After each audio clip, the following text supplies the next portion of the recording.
Good afternoon, sir. First of all, let me welcome you to our Facebook live session with Speaking Tree. And shall we start? Yeah, I'm delighted to be here, Nikita. Thank you. Sir, I would like to know, first of all, on your latest book, were you a good student? No, I was a terrible student. Really? And I wish I knew some of the things that I now know about studying. Okay.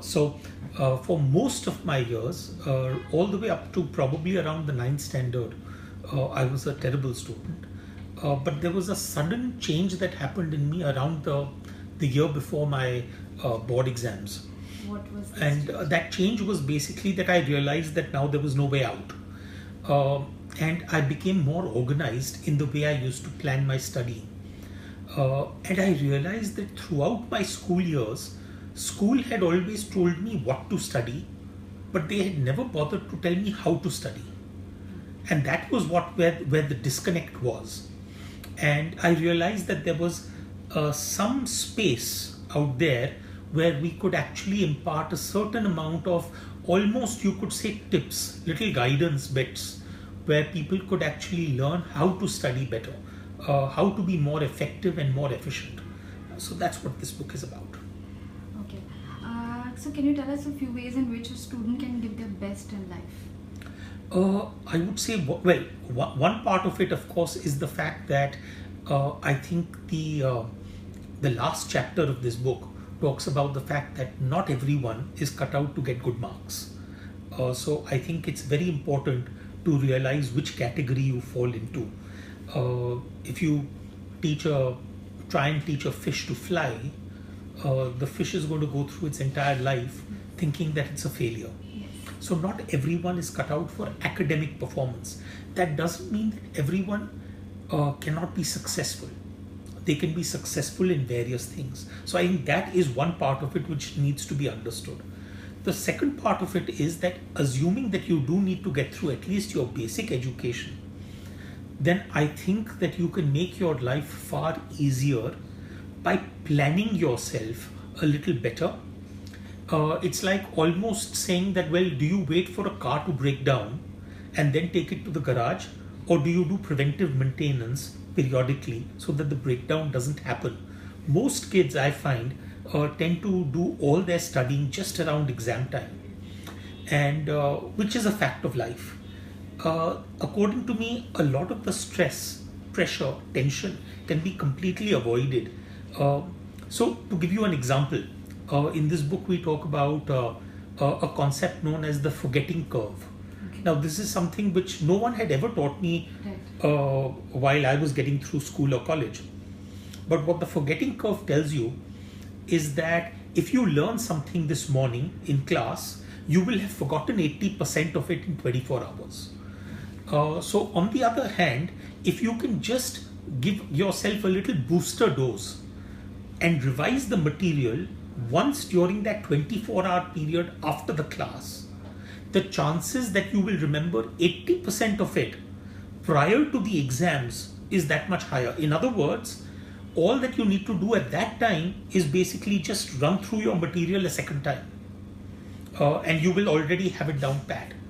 Or for example, the fact that we go sit through our classes and we wonder, should we listen to the teacher or should we make notes? And if we make notes, should we make them on our phone or on our iPad or on our computer?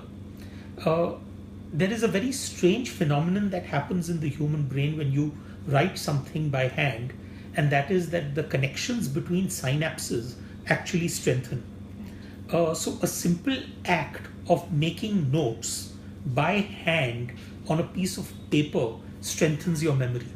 Now these are things which are rather obvious in certain ways but are not so obvious. Right. And that's what we are really trying to do.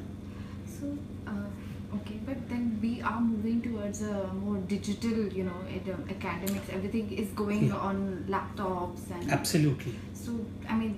So no one is saying that you should not Right. use computers or not use reading devices. But for example, a study done on something like the Kindle and the Amazon and on iPads actually found that retention from a physical book is much higher rather than a textbook which is on an iPad. Right. Right. So, to my mind, what you really need to do is arrive at a very good balance between the two. Because obviously, you cannot do away. For example, I've mentioned this in the book, that there are many topics which your teacher may not be able to explain that well, where you might have a ready-made YouTube video Right. available which explains the topic far better, because they use animations, graphics, and make the subject far more easy to understand. So why should you give that up? Right. You must allow yourself to use it. But on the other hand, there is no substitute for sitting in class and actually making notation by hand. Okay. So another thing is, what do you think when parents are constantly pressuring their kids for academic excellence, like marks matter Yeah. the most? How much importance do you think, would you give to school marks? I think it's unfortunate, but we are creating, if you were to look at students as machines, and not that I'm saying that students are machines, but this is just a metaphor Right. as it were. If one was to look at that, we are producing more photocopiers than computers. Photocopiers simply duplicate material. And on the other hand, computers actually do some amount of analysis. That's the worry.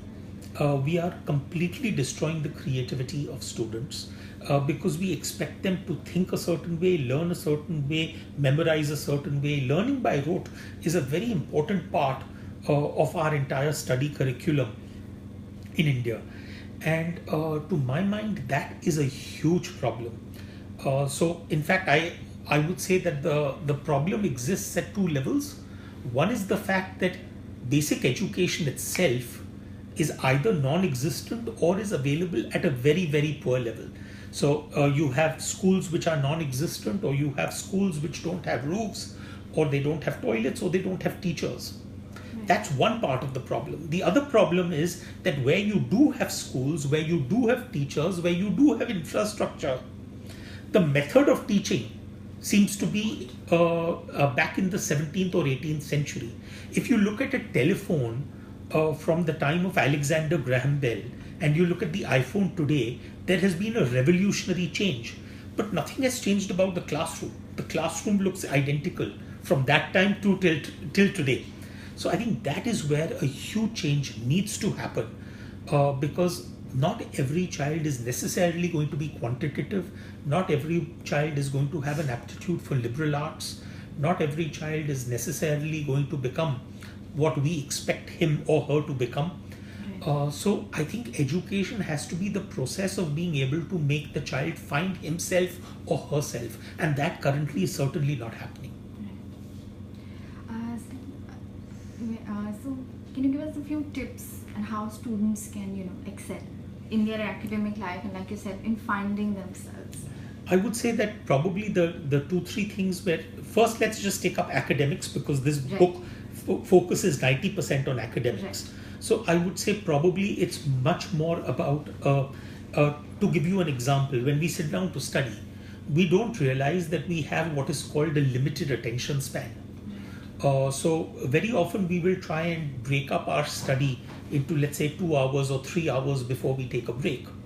Now, in this book, we have described what is called a Pomodoro technique. A Pomodoro is basically nothing else but a timing device. It looks like an apple, or a tomato actually. It looks like a tomato, and it is used in kitchens where people want to figure out what is the baking time, so you can rotate it. Right. And so you can set it on 30 minutes, 45 minutes, 1 hour, what have you. We talk about the fact that you should use a Pomodoro and time yourself for a 45-minute study session, and then give yourself 10 minutes after that study session in order to be able to take a break. Now, by doing that, you're actually tremendously increasing your absorption, your attention. Similarly, for example, studying in groups. People don't realize the fact that one of the great advantages of studying together is when you have to explain something to someone, you end up absorbing it that much better. So you're not only helping someone else, but you're actually absorbing the material far better. Or for example, exam technique, the possibility that you actually read every question in advance and then allocate time to each question before you actually start working on it. There are hundreds and hundreds of very, very simple things which are not taught as a part of the overall curriculum, that listen, beta, this is how you can do well. So I would say that is number one, that how can they do well so that they can get through their basic academic years. The second part of it, of course, is that how do they excel in life? And that is a far broader question. There is this wonderful little story about a potter who had these two water pots, and he would carry the water every day from the river all the way to his house. One of those pots had a crack.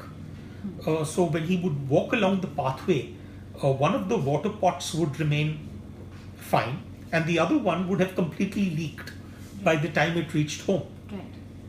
So the water pot, which used to leak all the time, felt very bad that, I'm not being able to help my master. So he said, what use am I? Why do you even fill me up? You may as well just use the other one.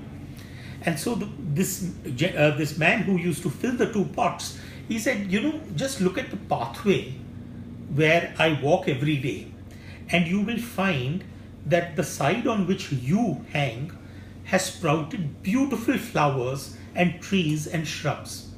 So that crack is not really a crack, it's my opportunity to water the ground when I pass along. So the point is that there is a value to everyone. It's just that very often we don't know it. So I think it's important to be able to develop interests and habits which are outside of your academic life. So for example, when I was in school or in college, I had no clue that I will ever become a writer.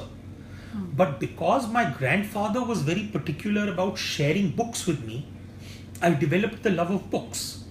And so that reading eventually manifested itself 20 odd years later as a passion for writing. So we don't know where our passion is emerging from, but we need to go through that process of developing interests beyond what we do in school. Okay, that's great. So we would like to end it, and last thoughts. What would you advise parents? As in, I always see that they're constantly fretting over their children. Do this, do that. Someone else. There's too much peer pressure. This actually also is a lot of anxiety. They want to ensure that their children will do well. Yes. So, but how do we, channel this in a better way that children and the parents are on the same page?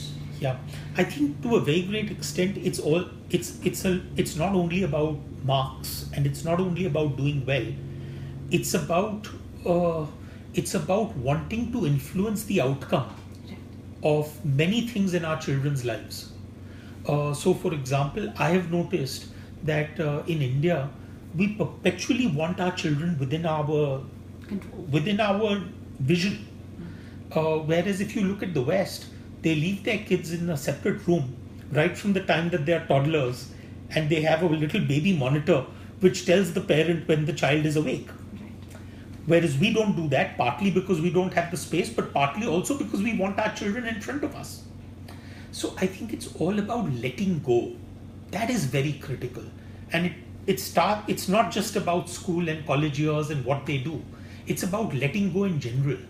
Where do we even let go in terms of what choices our children make in terms of their marriage? We always want to be part of that entire process.